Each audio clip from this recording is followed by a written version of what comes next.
Good morning. Good morning. And Annette, correction, there's actually 5 people on our team, so there's quite a few of us. Expanding because you're busy, Yes. aren't you? Things are not slowing down. No, they are not. So where we are at right now is very interesting because when we are out there in public, a lot of people are just not understanding the fact that we are still really busy, and so COVID-19 we still have a lack of inventory, and yet we are still in a seller's market. Sales are down significantly, yet there are still a lot of buyers. And so what we are seeing, typical, is the fact that up until mid-March, there were still people who needed to buy. And so with the lack of inventory, we are seeing still a seller's market, and most of the homes right now are going into multiple offers, and so they are going above asking. So we're looking at some information right now from you, Colleen, that shows year over year from May of 2019, 2,410 residents were sold. In May of 2020, 1,345. That's actually down 44%. But that's not a bad story, you say?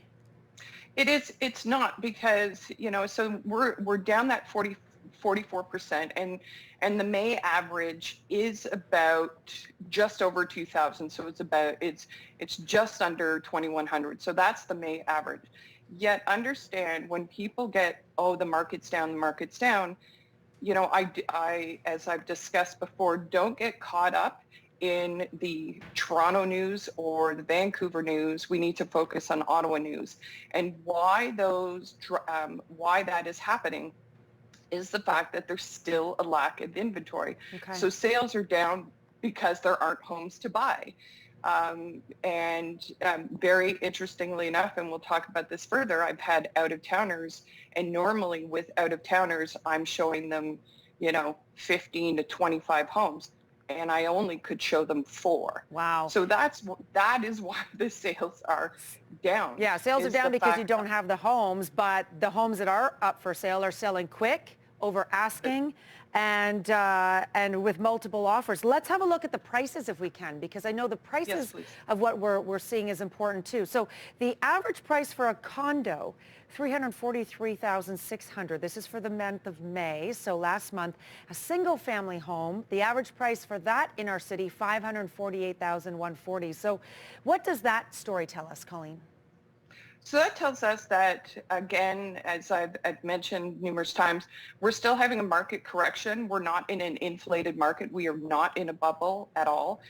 It also tells us that if you feel that your home is around that price point and or below, the fact is that you are in a very hot market. What we are seeing right now is the fact that those price points are those homes, again, generally, that are going into multiple. And if you're lower than that, more than likely your home is worth more than you think.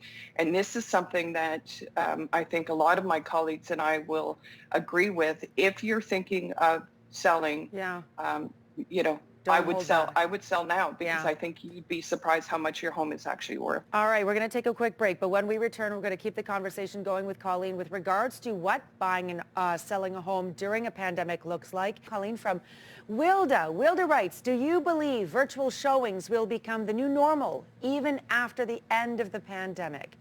What do you think, Colleen? I don't think that actually it will be.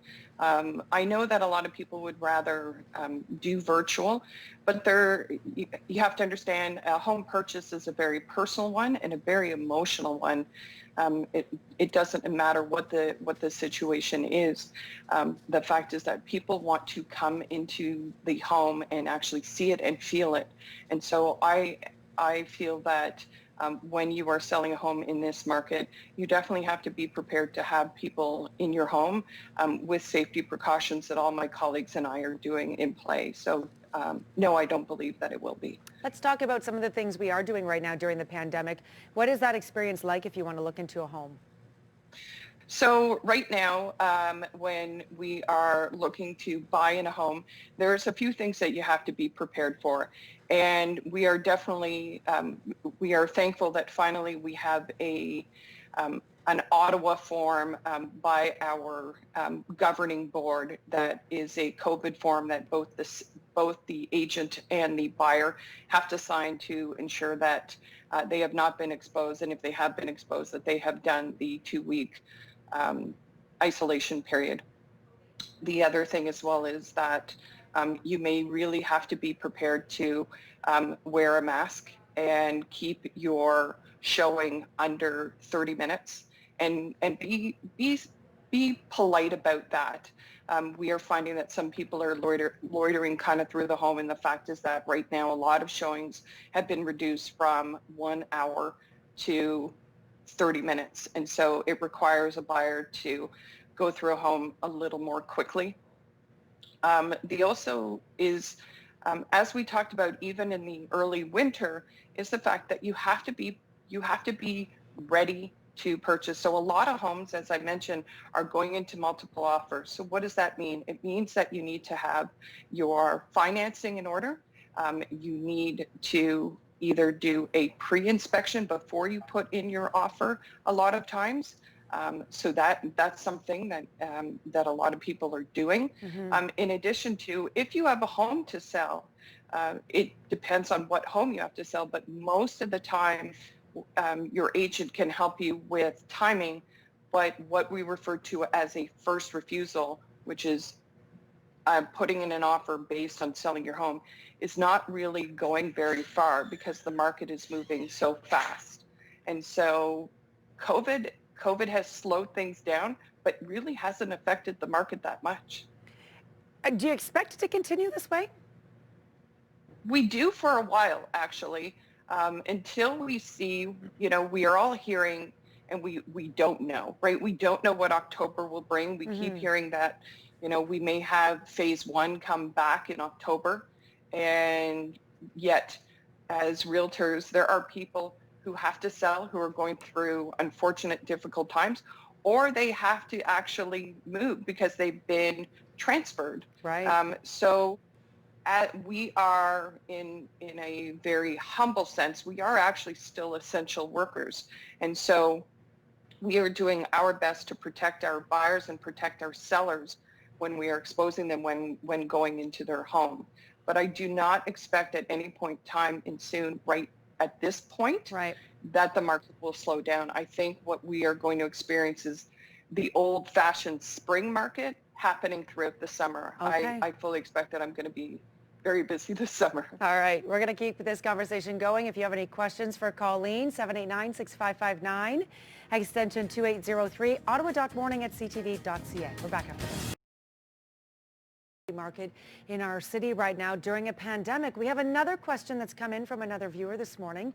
Colleen, let's have a look at that question, and it's about a realtor. So Sherry writes, we are looking at selling our home. We are finding that agents want us to sign a contract first, which we don't want to do. Agents are like contractors, and we would like 2 to 3 agents to come in, give us their feedback, tell us what they think the asking price might be, what we think we could get here, what their offer would be, etc. Is this a normal practice of not giving a sale price on our home before signing a contract? What do you think, Colleen? I'm actually a little surprised. So Sherry, thanks so much for the conversation, because this is something that I strongly always encourage when I want people to sit down with several agents, figure out who they gel with, and absolutely, you should, like contractors, we are contractors.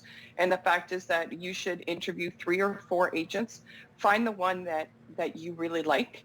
It's not always about price, Sherry. It's about who you feel has the best caliber and the highest caliber, and what they will do for you for a marketing plan. I know that on the Ottawa Home Advantage team, that's the team that I run, that we have a full service plan that we encourage people to visit, and so that you get the most money for your house.